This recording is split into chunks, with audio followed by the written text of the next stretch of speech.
everyone. This is Donna's Happy Hour.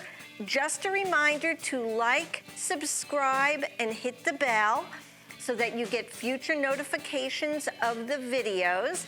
And please leave a comment. Thank you. Have a great day. Today, I have Laura Fay Lewis with me. She's an actress, and she has done work on off-Broadway as well as film, and she has directed and has produced.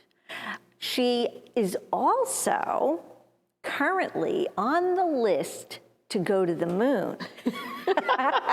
So, without any further ado, grab your drinks, whatever they may be, because I'm hoping you'll spend the next hour with me. Laura, thank you so much for joining me. So, you know, I have to tell you, I had it all planned out how I was going to start the show. And I think I'll stick to that plan, although the moon thing really has me going.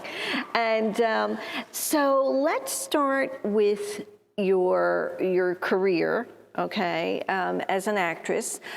I want to find out, when did you first decide that you wanted to do acting? How old were you? Well, I grew up in Coral Gables, Florida, and I always loved the movies and the theater, and it was a great escape for me when I was growing up. So I joined the drama club. And now, was that in high school that you joined the drama club? Okay.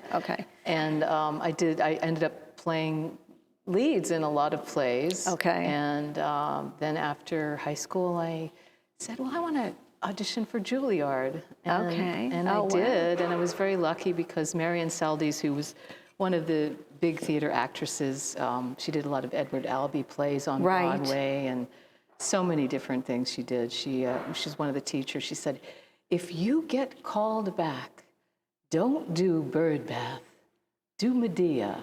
And I was like, because he had to do 2 monologues. I auditioned with Medea and I got in. Oh, interesting. Okay. Now, let me ask you, so did you come from a family that was theatrical? No, actually, my mother couldn't sing. She couldn't act. My father was a pretty famous tennis pro in Coral Gables. He coached the University of Miami Hurricanes. Oh, wow. He had the winningest record in tennis college history. Oh, my gosh. And my grandmother on his side was musical. Okay. And then on my mother's side, she was a painter. So I've always loved the arts, and I learned how to paint later on after college. Oh, wow. Self-taught. Studied with a couple of really infamous painters. Oh, wow, interesting. Yeah. Okay. So you graduated high school, and you decided you wanted to be an actress, and you chose Juilliard. Yes. And what made you choose Juilliard? Well, there were like 4 or 5 schools that were great for theater, and it was like Yale and Juilliard and a couple of others. So, and I wanted to move to New York. Oh, interesting. Now, as a child, did you take dance lessons? Yeah, I took dancing, and I did the cotillion thing. You know, you learn different types of dancing and modern dance and ballet. Okay. When did you start dancing? Like, how old were you when you? I guess I was in grade school. Okay. All right. And what about an instrument? Did you play an instrument? I learned the piano. Okay. And just like 3 years of that. And then I could sight sing. Okay. So that was good for learning piano. Right. And then I learned how to play the guitar when I was in my 20s. Oh, wow. Yeah, so my main instrument was always my voice. Right. Okay, so you like singing. And in high school, you said that you I was did also in the plays, Glee Club and you also, church choirs. And, oh, you did? Yeah. Okay. Now, when you go to Juilliard, and this is something I think that's interesting for anybody that may be considering making a career as an actress. How does that kind of a school work? Do you go from 9 to 5 and it's like basically 9 to 6, and then you have dinner break, and then you have rehearsals for the plays that you're going to be performing in. So it's quite grueling. Okay. Now, do they have dance lessons there, singing lessons? Do they do all of that? It's like 3 separate schools. There's the dance school, there's the music school, and then there's the drama school. So everybody has their own curriculum. Oh, interesting. But for actors, we had fencing, we had movement, we had speech. Oh, they did. We had everything. They did. Okay. That was one of the things that I actually was saying, how do they, do it? Do they try to cover a whole lot of things? Because as an actor or an actress, the more that you can do, the more chances you are to land a role, Yes. And so you do. So now what about so which school did you, or which particular curriculum did you go into? Was it the drama? Yes. Okay, that's the one you chose. And do they ever so if somebody was in the dance curriculum, do they also learn acting? This was quite a few years ago. Okay. And they might have that happening more, but it was pretty much everybody had their own curriculum. Okay, all right. Because that's something that, I always wondered, and I had heard in the past that it was pretty much very kind of, I don't want to say structured. I guess maybe structured might be a good word to use. The next question I want to ask, so do you feel that anybody that is interested in becoming an actor or an actress, is it worthwhile going to a school like Juilliard? It's really basically up to the individual, because for me, it was difficult, especially because I lost a sibling when I was in the beginning of my 2nd year. So that was rough, right. But I made it through all the 4 years. And then I realized, I'm an artist, whether I'm a painter, whether I'm a musician, whether I'm an actor. Right. They're all things that I've been pretty successful with in different capacities. Right. Right. There's many artists that aren't like that. That they're good at one thing, but not in another. So you're fortunate that you're kind of well-rounded and pretty good at whatever you're attempting to do. Now, did you do summer stock? Was that something that you... I did some regional theater. I never did the summer stock thing.